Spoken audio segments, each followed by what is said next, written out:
Reaching the Distance by Hannah Onoguwe.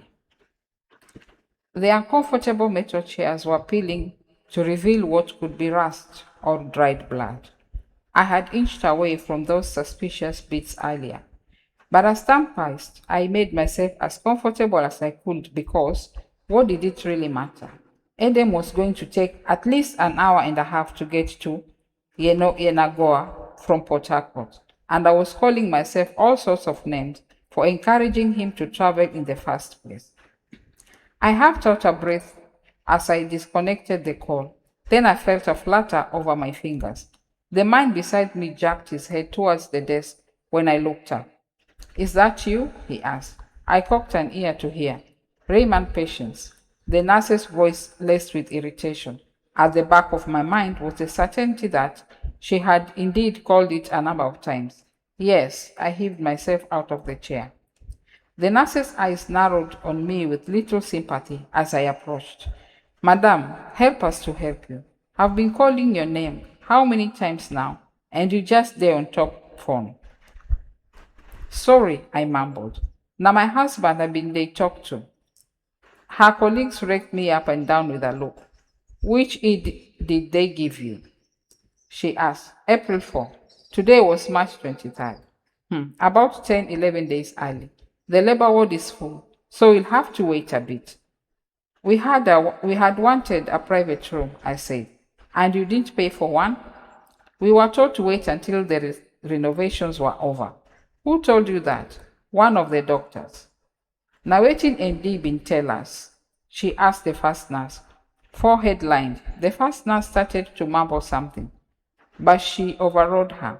"No, he said payments could be made in advance." As she spoke, I could feel an impending contraction and braced myself for it.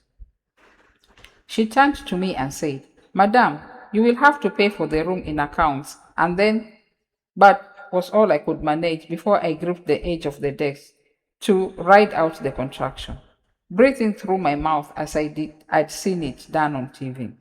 When it subsided, I took a minute to catch my breath. The first nurse spoke. "This one that you are opening your mouth to breathe. You will get tired on time. Close your mouth and breathe through your nose." I didn't have the strength to argue about my YouTube findings. "Will the room be ready soon?" "I think this pain baby will soon come." "Is it your first pregnancy?" Nurse 2 asked. "Yes." She smiled. "Don't worry. It will take a while. We'll go and see what rooms are available and which you can pay for. Just go and sit down first." "But I don't think—" "Just wait, madam. As I dey see you so. The thing never serious yet. When it's serious, you safe go know. You no go dey speak Queen's English like this." Nurse 1 laughed. As I shuffled back to my seat, I heard her say to the second, "You get mouth sharp. Look who they talk." Nurse 2 shot back as she left the desk, presumably to see what rooms were available. I rubbed my tummy and sighed as I resumed my seat. My mind was going in 100 directions, but threaded through it all was a very robust fear. It had been building and ebbing over the past months, but I had never given voice to it. Fear of the unknown, of my body's capabilities, of failure. I never thought I would get married, let alone have a child. After growing up in a Christian home with the works, family devotions, full church membership, parents staunch church workers, it had been the greatest of shocks when my parents got divorced. The foundations of what I imagined to be a rock-steady life had crumbled, and I had felt betrayed. How did two people who had counseled others for years allow their own marriage to break down irretrievably? At 15 years of age, it had also been a huge embarrassment. The last year of boarding school had been a welcome escape, but the wound was reopened when Rita and I returned to Abuja for the holidays and had to split our time between two homes. Rita had taken it all in stride, eventually, holding tenaciously to her faith and marrying at 25. However, it had all given me jaundiced view, not only about marriage, but about the so-called Christian values I had been raised on. I mean, everyone in Nigeria was a Christian, or at least it seemed so. Every corrupt politician who gave tithe from monies which was supposed to be for their constituents, every university lecturer who collected bribes or commonly slept with girls in exchange for grades, every shifty vendor who hummed gospel songs under their breath. I had a dozen churches on my street, with their public address system advertising contemporary choirs and pastors with rousing sermons. And each year, the country seemed to slide into even more decay. Where before I had gone with the masses and said, God will help us, or we will keep praying, the scales had seemingly fallen from my eyes, and I determined to live the way I liked because what did it matter after all? If people looked up to Paul practice all sorts of atrocities, both overtly and in secret, why bother? Enter Eden, 15 years older to my 38, a widower, two university-age kids. He was nothing like any man I'd ever known. Optimistic, even after a less than sterling marriage. He said he had prayed me into his life, me in my single and celibate state. But he had been so patient, so persuasive, so amusedly dismissive when I warned that I just might be looking at him as a father figure. He also wasn't looking to have more kids. And then this had happened, and his delight over the news had floored me. I hadn't been prepared in any way, really, but especially emotionally. I was also worried of what values I would pass on to my child. Honestly, hard work, somehow I felt hollow at the thought. Outwardly, I had ticked all the boxes, especially this last trimester. Binged on red raspberry tea, faithfully, eaten dates daily, taken walks around the neighborhood, done pelvic core exercises when I remembered, which I rarely had, to be honest. What was left was to see how effective it all would be. The only time I remembered talking to my child was early on in the bathroom, one day when I had announced to my swelling stomach, I'm sure you know I don't really want you. Words that had plagued me with guilt ever since. And if I had felt none of the connections to him mothers were supposed to have as the date drew closer, the increasing excitement, I kept that to myself. But I needed Edem here. He was the one with the great faith. It is something you need to find and live out for yourself, he always said. I had none, admittedly, but his was always a comfort somehow. Sorry, my sister, my neighbor said, intruding on my thoughts. I peered at him. He was the one who had drawn my attention when my name had been called repeatedly. Thank you. These nurses, if not for the situation in Nigeria, they would be sacked. So rude. I nodded softly, thinking about what the nurse had said about speaking English. She hadn't talked to this man yet. I gave him a closer look. He was clean-shaven, maybe 45 years of age, but looked athletic in jeans and a t-shirt. I'd assumed he had a wife in labor, but he didn't look anxious. You have someone here? I asked. Yes, my sister just underwent a successful CS, so I'm waiting for when they allow me to see her. Oh, great, congrats. I allowed myself a moment of envy for the mother whose baby was out already. Thanks. A girl, by the way. That was my next question. Her husband couldn't make it in time? Oh, no husband, he said cheerily. She's older than I am and decided to do this on her own. Oh, wow. I had the greatest admiration for her. I wanted to ask a dozen questions, but realized it was none of my business. IVF? Casual boyfriend? I overheard you talking on the phone earlier. Yes, hopefully hubby should be here soon. Someone should be with you though. My sister will be here next week. It's just this baby's timing. I shrugged. He laughed, and when he didn't ask about my mother, I was grateful. I expected she would show up for the Omugo, but I didn't count on our relationship warming up significantly. Mrs. Patience, it was Nurse, too, with a piece of paper. You can pay for the room at accounts, then we'll take you to it. Thank you. I hustled to my feet and found my way to accounts, which was almost on the other side of the hospital. There were 3 people in line already. a woman with 2 children, an elderly man, and another woman with a small baby bump. I wasn't going to wait. I didn't have to. I let out a groan, which made all eyes swing to me in surprise. Abeg, let me pay for my room. It be like say this pikin wan comot o. They scooted out of the way, and I swallowed a laugh. They were probably afraid the baby would pop out right into their unprepared hands. Only the lady behind the mesh looked at me askance. You should have someone with you, madam. Yes, but I haven't even reached my EDD and my husband traveled. There was a hum of sympathy from the mother of two. Did you say room? She asked, peering over my shoulder at the piece of paper in my hand. Yes, I scratched my face up for good measure. They say they've been renovated. I caught her frown. Really? I thought the issue with those rooms was more than renovation. I gave a pained shrug as I handed over the slip of paper and my ATM card to the cashier, clamped my lips between my teeth as she asked if it was savings or carrying, narrowed my eyes like I was losing my vision as I tapped on the pin.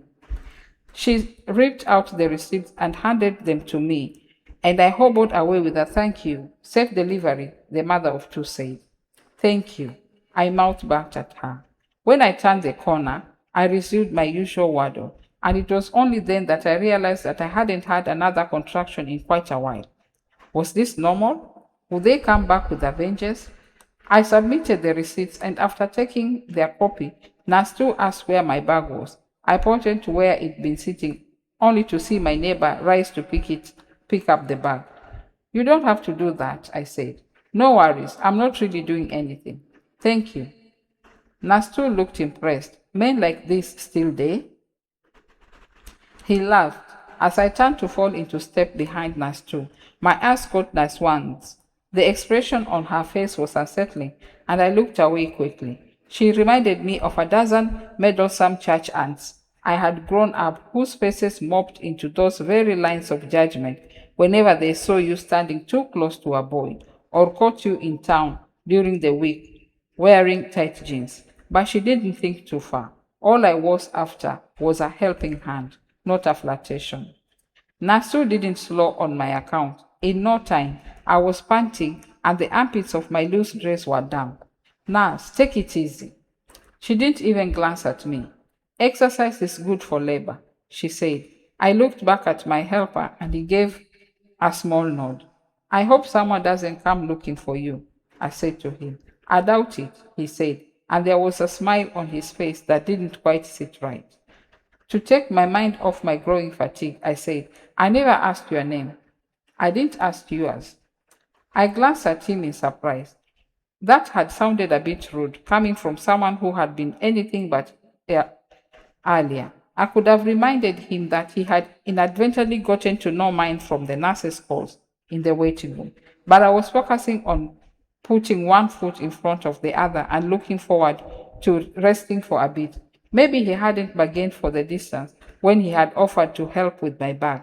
Too bad. If I weren't lugging around an extra 15 kilograms in baby water and fat, I might have told him something. I didn't know the hospital was this big, I thought. We entered a wing and the smell of fresh paint made me wrinkle my nose. The walls seemed to stretch forever, and our footsteps echoed eerily. We seemed to be the only 3 people in this part of the hospital, and I began to feel uneasy. What if I needed something urgently? Finally, the nurse stopped and opened the door. She flipped a light switch and I followed her in, coughing as a wave of mustiness and the smell of new paint hit me. The room was spacious and relatively neat, although a few things were out of place, likely due to the renovations. As soon as she removed the plastic cover over the bed, I sank onto it with relief. The nurse bustled around, setting things straight while the man set my bag on the bed beside me. Thanks, I said with a smile. The nurse dusted off her hands as she came back towards me. Sorry, I'll send someone to clean the room. I'll also come back to check you. I thought back to the long walk it had taken to get here. I also realized I hadn't had a contraction since before paying for the room. I frowned and the nurse seemed to read my thoughts when she added, Your labor doesn't seem to be progressing for now. I opened my mouth, then shut it. The sooner she went, the sooner she would be back to check me properly. I thought about Adam. Surely 20, 30 minutes must have passed. Hopefully he would be here soon. I did not relish the thought of trying to do this without a familiar face. Okay, I said finally. She nodded and walked to the door. As the man moved aside for her, she stopped in surprise. Aren't you going back to the other ward? In a few minutes, ma, he said winsomely. I'll just stay to keep her company. She turned to me. Are you all right with that? I suddenly felt the weirdest pressure on my chest as I looked into his eyes. He was smiling, but his eyes were darker than I remembered, watchful, with a clear message in them. He wanted me to say yes. I opened my mouth to agree, but a shaft of fear made me falter. I shook my head. Not really, I said, and the pure anger that struck through his eyes like lightning made my heart beat faster, a heavy throbbing rhythm. I just met him there. He said he's waiting for his sister. What's your sister's name? She asked him. He mumbled something that could have been anything, and she cocked her head. Anyway, let's go back. I'll be back to check on her. She waited for him to precede her from the room, and the look he flashed me just before he turned away made goosebumps break out on my skin. Later, he murmured as they left.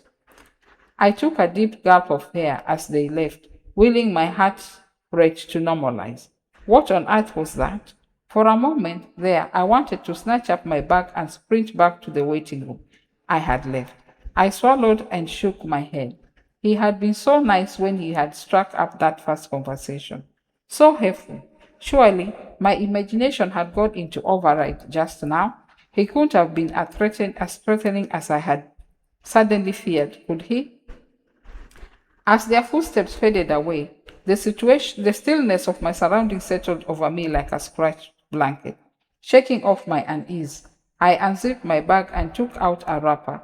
I would just lie down for a bit. I knew I was supposed to walk around for as long as possible to speed things up, but no way was I doing that now. Besides, I needed to rest. I touched my belly and the familiar guilt swamped me with a touch of nervousness. Don't give me too much work, I murmured, then froze on realizing I had spoken to my child for the second time. Taking off my slippers, I moved my bag to the side table and stretched out on the bed. Calm, the research said. Keep calm. I took deep breaths. Trust that your body knows what to do. Anxiety will only slow things down. I shut my eyes, took another breath. I want to love you, I told him. Help me. As if in response, I felt an impending contraction and fought not to stiffen as I rolled it out. My breath was puffing out audibly as I rooted for my phone in my bag. There were 2 missed calls, one from Adam and the other from my sister, Rita.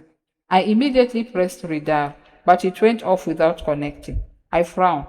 Damn, the network was near non-existent. I waved my phone in a couple of directions, hoping for some improvement. Even as I mumbled, redialed again, nothing. Seemed this part of the hospital was out of the loop. I hoped it changed soon because how was I to contact anybody? The nurse had opened the window, so the room was losing some of its mustiness, but it was still uncomfortably warm. I concentrated on not being anxious and hoped the nurse returned in a hurry. Sure enough, a few minutes later, I was relieved to hear footsteps approaching. The nurse opened the door, holding a steel tray aloft. I tried to tamp down my apprehension. Sorry, you know how busy we are over there.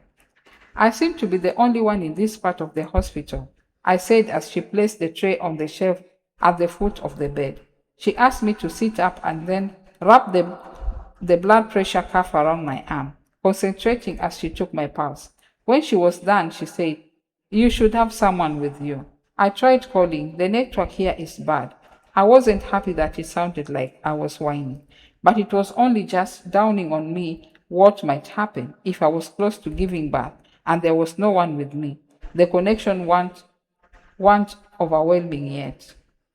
The nurse was at the foot of the bed now, pulling on latex glove. Please lie down so I can check you. I lay back and focused on the ceiling. When I felt the cold metal between my legs, I fought to remain relaxed, but couldn't prevent a small moan. That was the most uncomfortable ever. 2 centimeters, she said, stripping off her gloves. Still some way to go. Please try and relax. I was disappointed. You heard of women who hardly felt a prick of pain, and when they went for a routine checkup, they were 5 centimeters dilated and told not to leave the hospital. Not me, obviously. The nurse left with a reassuring smile, promising to send someone to clean the room. I reached into my bag for my plastic bottle of water as the silence settled around me again. I was just sitting back on the table when I heard footsteps again. Goody, even a cleaner with zero medical knowledge was preferable to being alone. I looked back expectantly as the door opened and felt every thought flee when I saw who it was. My would-be helper, Mr. No-Name, smiled at my frozen expression as he shut the door softly behind him. I am back, he said softly. I felt my whole body prickle with perspiration as my heart took a nosedive. Nothing to say? He sounded a bit put out. As he spoke, he walked around the bed slowly, back and forth, eyes roaming all over my body. I watched him in fixed fascination. You didn't have to, I finally said, my voice strained from the struggle to sound normal. He laughed. Oh, I didn't do it for you, but for eyes gleaming. He gestured to my belly with something like glee. I shook my head. Was he saying he had pitied me being pregnant? What? I felt bad when you told me, nurse, that you didn't really know me, he said. I'm sorry, the apology spilled out of my mouth. Anything to placate what I recognize as a growing anger. Pregnancy makes one crazy. Yes, but you've had a relatively easy time, haven't you? My breath was coming jerkily now. How could you know that? When he giggled, I shivered involuntarily. I swear it had sounded like a chorus. We know things, he whispered, leaning towards me, so I heard him perfectly. His once pleasant face seemed to morph into something sinister and not quite recognizable. Fear was a damp constriction in my throat, and I fought to appear calm. This was surreal. I sat up with some effort, but when I tried to move my legs over the side of the bed, he said my feet to stay me. Don't move, he said. His eyes bored into mine. His manner controlled. His hands against my feet felt airy cool, almost cold, and they tightened for a moment before he let go. You need to rest, he added, as if by way of explanation. My husband and sister are on their way, I said, scooting back so I could lean back against the headboard. It was uncomfortable, being more of an iron frame than anything else, but it gave me that much more distance from this man, who I suspected was quite unbalanced. What did he want? To rape me? A bloated pregnant woman? My mind stuttered at the thought, but people were known to get off all kinds of freaky It also skittered away from considering any more sinister reason. Ah, your husband, Edem. My eyes rounded. How? But relax. I had you on the phone, remember? His eyes sprinkled in genuine amusement. I returned to the man I had met in the waiting room. It made me wonder if maybe I was overreacting to him. His words. Maybe he only wanted some gratitude. Your sister, He placed a finger against his chin. What would that be, Rita? Older, 2 children. The advertisement executive? She's getting some leave, Abby. I was shaking by now, tears close to the surface. When they came, my words didn't sound at all like me. I never discussed my sister with you. A smile slowly lengthened his lips. No, he said. You didn't, only that she was coming next week. As if from far away, I heard footsteps. Someone's coming, I said unnecessarily, as I saw from his cocked head that he had also heard. I couldn't disguise the relief in my voice, but as I looked at him closely, I saw that the smile hadn't disappeared completely, and that he, in fact, looked anything but bothered. I immediately blocked into speech the moment the handle turned. Please, please, I don't want this man here. My words trailed off as I saw who had come in. It appeared to be a nurse, but not any I recognized from the past hour or so. She was dressed in what, on closer inspection, appeared to be a nurse's uniform, but the white having turned gray. She went by me without a word, smelling so rank that I gagged. She held a bag with some things in it, which she immediately showed the man. What's that? Peter said. Are you mad? We don't have time to induce labor. She looked me full in the face for the first time, and I shrank back at the malevolence of her expression. Her face was twisted in parts, lips twitching in some sort of facial tic. One side of her mouth was pulled back in a permanent half snarl, showing yellow and even teeth. When she spoke, her voice was gritty, saliva pooling at the corner of her mouth. So, what do we do? He rummaged in the bag. Get it out, of course. You obviously haven't done this in a while. My heart was pounding so hard. What are you talking about? As I spoke, I edged my feet over the bed. Something told me this wasn't a time to talk, but somehow I couldn't stop myself from confirming in plain English what was the vilest of intentions. His gaze snared mine. We are going to relieve you of your baby. That's impossible. You said your sister had just had surgery. That the odd pair looked at each other and then broke into raucous laughter. Yusuf, the woman said, her eyes at the moment appearing almost serpentine. I didn't wait to hear more. I jumped down from the bed and lunged towards the door. I didn't make it, but then I really hadn't thought I would. In a flash, the man had grabbed my shoulders and lifted me bodily back to the bed. While I screamed, kicking out and tears sprouting, I expected to be knocked out by some chemical. Indeed, at that moment, there was nothing I longed for more than to slide into oblivion. Instead, the man held me down while they spoke words over me in unison, words in an unfamiliar language that lifted every hair on my body. By the time they were rounding off, he wasn't subduing me any longer. He didn't need to, as my struggle had slowed until my limbs lay quiet. It crossed my mind half hysterically that some knowledge of that spell they used could come in handy when dealing with certain in-laws, because although my body felt almost numb, I stayed conscious of everything happening around me and everything happening to me. I discovered as within minutes of their subduing me, I watched the woman cut through my clothing with scissors. She looked me over from neck to groin with cold eyes before stroking my bare nipple with her fingers. Your breast no bad though, she said with something close to lust in her eyes, and that was the first time I realized I could still hear everything. I watched them go into the bathroom, drying their hands off as they came out. Saw the man lay surgical tools on the table the woman had drawn up beside the bed. Saw him raise a scalpel, consideringly testing the blade against his naked thumb. Sharp, he smiled when there was a resulting welter of blood. This might hurt a bit. And then, without hesitation, he dug the scalpel into my abdomen like he was gutting a fish, blood welling up everywhere. I couldn't move, couldn't utter a word. Had hoped that the numbness I felt would be complete, but I felt that cut deep in my bones, so that my body jerked from the agony. Animal sounds struggling for release from my throat. Tears ran from the corner of my eyes unchecked. You have a steady hand, the woman said admiringly, but I think that technique is 20 years old. The man ignored her. From what I'd read about cesarean sections, the cuts were made in layers. This man didn't bother. He was in a hurry. I had also heard from women who'd undergone them that they took next to no time these days.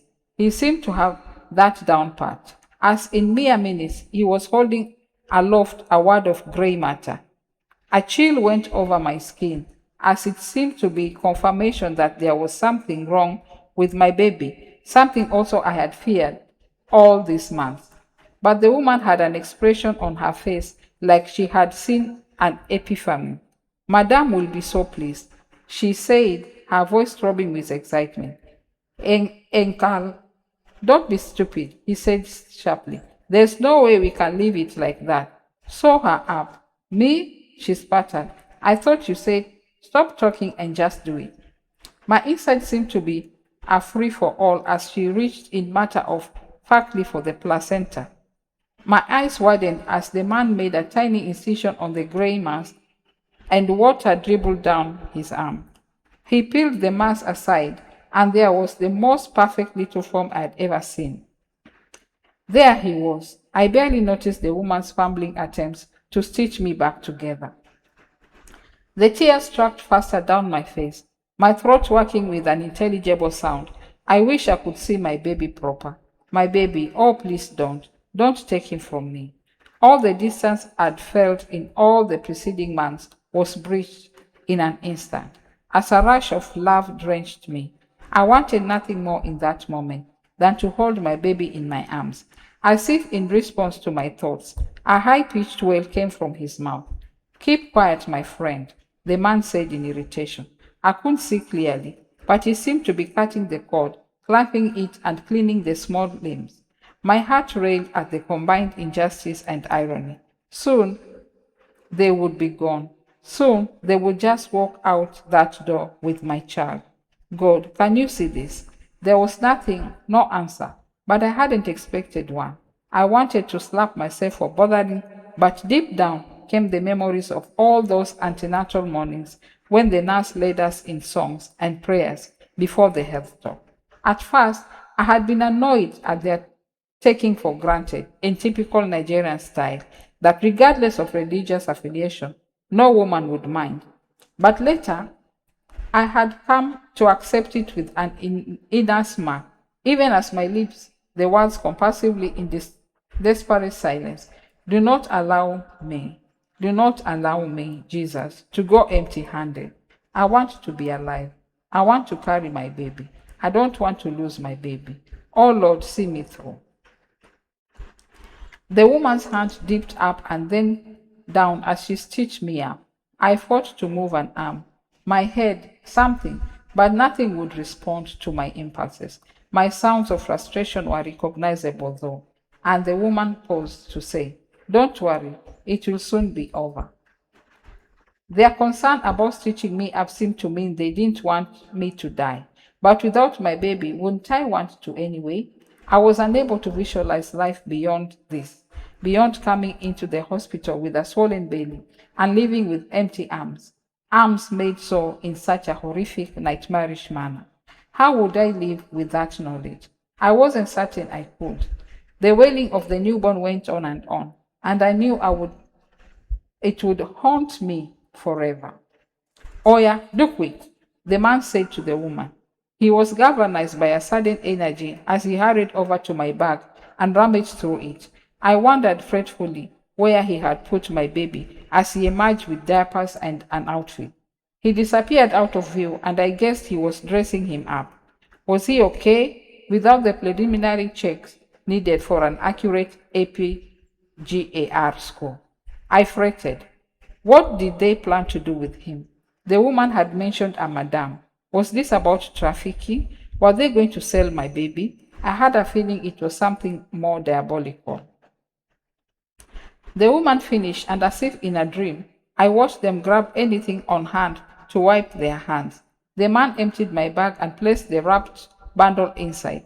"Please," I tried to say, the word powerless in my mind. "Please don't do this." With only a final glance at me, they were gone. Only the sounds issuing from my throat remained in my room, as if their departure galvanized feeling into my nerve endings. I was visited with a wave of pain so great, the edges of my vision dimmed. I was going to pass out. I was going to pass out. Mucus clogged my throat and nose, and I thought I might just die from asphyxiation after all. Things took on a fuzzy quality, and my legs drifted shut, then open. Something stirred on the fringes of my senses, and it took a while to recognize the sound of footsteps of maybe more than one person. I tried to work some sound from my throat, but nothing happened. When the door opened this time, I couldn't even open my eyes to he who stood there. "Jesus Christ," someone said, and on the fervency and shock contained in those two words, I slid away from it all. Thankfully, time was only a word as I drifted in and out of consciousness, only bit of conversation coming to me. Like an abattoir in there. Is she alive? Stitched by a carpenter. Find the man? Terrible word. When I came to it was in degrees. My body was screaming in protest, but it also recognized that I had received some heavy duty painkillers. I felt a bit out of it, but despite the fight to keep my eyes open, I slipped away again.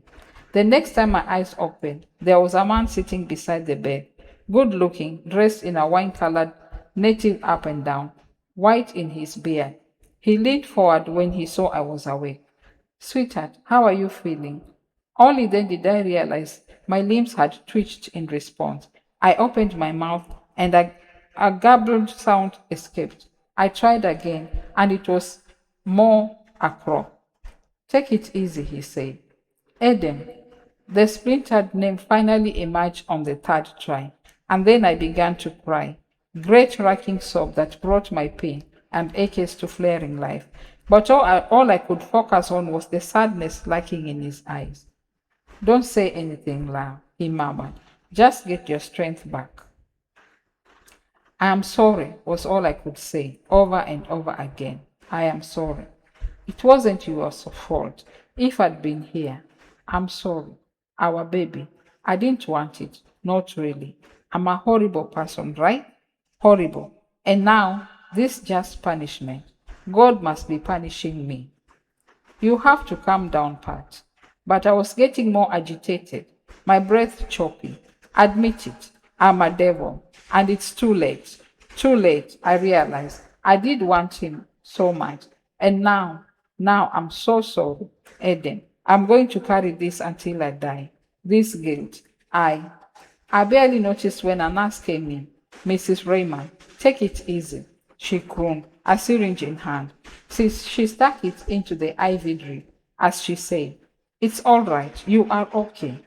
I attempted a few more words from the host of my disjointed thoughts, foremost among them the certainty that I would never be okay. The next time I woke up, I was in no hurry to open my eyes. Unbidden, my thoughts went over the nightmare I had experienced. Why hadn't I just died? It didn't make sense. I heard voices and was about to ask for water, but felt too parched to speak up. In the next few seconds, I was glad I hadn't. One nurse was right beside me, changing my drip from the sound of it, and another was near the door. They were speaking in semi-hushed tones, as though not to disturb me. The one near the door said, This life here. So just like that, this woman for just died. My sister, people are wicked. Now go just save her. I heard she was rambling about a woman in a nurse's uniform, a dirty uniform, and the nurse's face was somehow deformed. There's no one like that here. The nurse beside me scoffed.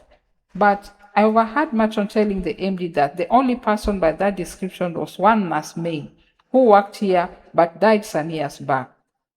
That she hadn't been cheated of some of her benefits by the management. There was a prickly, disbelieving pause after that rush of information. You believe such stories, Ope? In this Niger, stranger things have happened, but you know that part of the hospital used to be land belonging to a local deity? I beg. You are the only one hearing stories. Let's go. There were footsteps to the door, even as the other nurse said, Haba. Maybe because you are new here. It's common knowledge now. My uncle had mentioned just yesterday that, and their voices faded as the doors shut behind them. I opened my eyes slowly, but they remained dry. I beat back a moan, somehow. I was going to have to live through this. I wanted to ask God why, but felt I didn't have the right. On the other hand, I was almost afraid I might get an answer I won't be able to bear. I remember how I'd lose it when Adam was here. He wasn't here now, and who could blame him after everything I'd said? Would he even still want to be with me? Later, a nurse came to urge me out of bed. I wasn't surprised, as I had heard that with cesarean section, women were encouraged to move as soon as possible. I wanted to stay in that bed and mop, but one look at her determined face, and I beat back my protest. No use making her think I was going crazy. I mean, I was, but only quietly in my mind. With her help, He took a few steps around the room with great effort and excruciating pain. When I lay back exhausted, I also felt a marginal sense of accomplishment. Eden came later, and I studied him surreptitiously, trying to gauge his mood. But he seemed open, kissing me gently, asking how I was. He made some small talk about work. His mother, who he warned me would be descending on me tomorrow. News from one of his kids who had called. I listened with half an ear, trying to look interested, picking at the corner of the sheet. When there was a bit of a lull, I blurted, "About the other day." He shook his head. "Before you say anything more, I have a surprise for you." I sighed. This man really did mean well, so I didn't want to tell him he shouldn't have bothered. "What?" I asked instead. "Just a minute." He stood and dashed out the door. He returned some minutes later with a wheelchair, a male nurse trailing him. "What?" "Just wait and see, okay?" I gritted my teeth while they helped me into the wheelchair. And then Adam wheeled me out of the room. Maybe he wanted to take me for a walk of some kind, to lift my spirits. I doubted anything could do that, but I said nothing. My gaze skidded off the curious gazes of the medical personnel as we went by. I left it to Adam to respond to their greetings. I could not handle the pity behind what were supposed to be clinical expressions. I kept my eyes straight ahead as we passed what appeared to be the children's ward, but after a few meters, Adam stopped at a desk to talk to the nurse. I couldn't hear what they said, but in a minute he was back and wheeled me down another hallway. I turned to give him a questioning look, but he only raised his brows with a smile. We pushed through a set of doors, and if I had been on my feet, I would have halted in my tracks. I murmured Adam's name, but he pushed me on.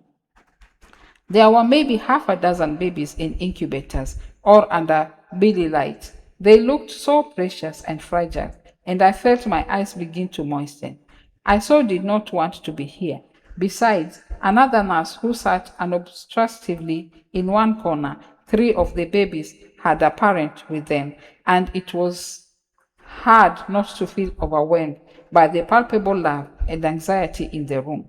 Adam stopped beside one of the babies. I glanced around, but no one paid us any mind. Should we be here? I fought to sound normal, but avoided looking at the babies before us. Dressed in nothing but a diaper and a woolen hat pulled low over the eyes, its skin took on an eerie hue from the billy lights. Just being there made the weight in my chest that much heavier. "Yes," Adam said. He stilled my head with gentle hands so that I was face to face with the baby. "Read the tag part." "Is this some kind of lesson, Eddie? Is that it?" "No, not in the way you mean. I promise." "Eddie." He turned the wheelchair sideways and braced his hands on its arm so that our faces were inches apart. "Do you trust me, Pat?" I searched his eyes swiftly. They were candid, his face bearing traces of the strain of recent events. This man was solid, dependable, and somehow miraculously still mine. I let out a breath. "I do." "Have I ever hurt you?" I cocked my head. Well, there were those couple of times first when Adam caught my raised brows and quickly added, "On purpose, I mean." I couldn't have stopped the beginnings of the smile that stretched my mouth. A beautiful feeling. "No." "Then please." He clasped my hands in his warm ones, rubbing them gently. "Please read it, okay?" I nodded, okay. I took a deep breath and forced myself to focus as he turned the wheelchair back towards the baby. It took a while to actually locate the tag, but when I did, I shook my head. "I don't understand. Don't you?" My heart was rushing to my chest, threatening to choke me. I leaned forward to read it again. Although I was positive my eyes hadn't lied the first time. "Rayman, baby," it said. "Rayman, baby." "I don't understand," I said again. And this time, my voice shook. With the tears that had begun to descend with disbelief, and with hope. Adam squatted beside me so that he looked into my eyes. Your baby, Pat, our baby. How is this possible? I was crying in earnest now. I thought he was gone. He reached for my hand as if to soothe me. One of the nurses was coming back to you with a cleaner and saw the man trying to escape. She called out for security and he panicked and dropped the bag. They didn't catch him. They said he just disappeared. What about the other person, the woman? He frowned. The nurse did not mention anyone else. I nodded. I was fast accepting the fact that I was the only one who had seen her. Whoever she was, I felt a chill when I thought back to the conversation the nurses had had in my room. Shaking the thought away, I peered at the miracle in front of me, feasting on the tiny limbs, the adorable wrinkly facial features, the feasted hands. I brushed my hands over my wet eyes. Our baby. It sounded unreal. How come no one told me? I asked them to allow me do that. Adam said slowly, to show you when you are more settled. Was this wise or? I caught the uncertainty in his voice and considered, if anyone had told me earlier, wouldn't I have assumed they were lying and only trying to make me feel momentarily better? I shook my head slightly, marveling at this incredible moment. God, I'm so sorry, Pat, I thought. What? No, no. I think you did the right thing. My sense seemed sharper, colors brighter as I stared at the tiny human before me. Is he okay? Perfect. Just a bit of a jaundice got the doctor concerned, but everything else checked out okay. And, sweetheart, that's not a he. I swiveled my head to gape at him, and then again at the baby. What? That's what I said. I touched the back of her forefinger to her dewy cheek, smiling as she recoiled slightly, then to the skin just above the clamped umbilical cord. I couldn't wait to look into her eyes. My heart was full to bursting with incredulity, with thanksgiving, with a cocktail of joy. I could not speak for long minutes, for the tears that started again. It was an amazing feeling to know that my silent prayers had been answered. Something occurred to me, and meeting Adam's gaze again, I asked, am I okay? I braced myself as my husband seemed to still himself. It was a botched job, the first time. They were able to get you to the theater in time, but repairing everything, I won't be able to have more kids. They weren't sure. I searched Adam's eyes. I knew if it was an outright no, he wouldn't have hesitated to tell me. I nodded. I found I could face almost anything nice now. My eyes could not stay off the baby for long. She was the most beautiful thing I have ever seen. I don't deserve this, I said. He squeezed my shoulder and then bent to kiss me softly. He opened his mouth to speak and forestalled him with a raised palm. I know what you're going to say. All things work together and all that, right? Maybe for you, because I haven't loved God for a long time. I couldn't tell him just yet about the prayer I'd sung in my head when I thought I might die. No, he smiled. I was going to say none of us does. I reached blindly for his hand and clutched it to me. I don't deserve you. Well, on some days, I'm inclined to agree with you. He laughed, but his eyes were soft and suspiciously shining. That I let it slide.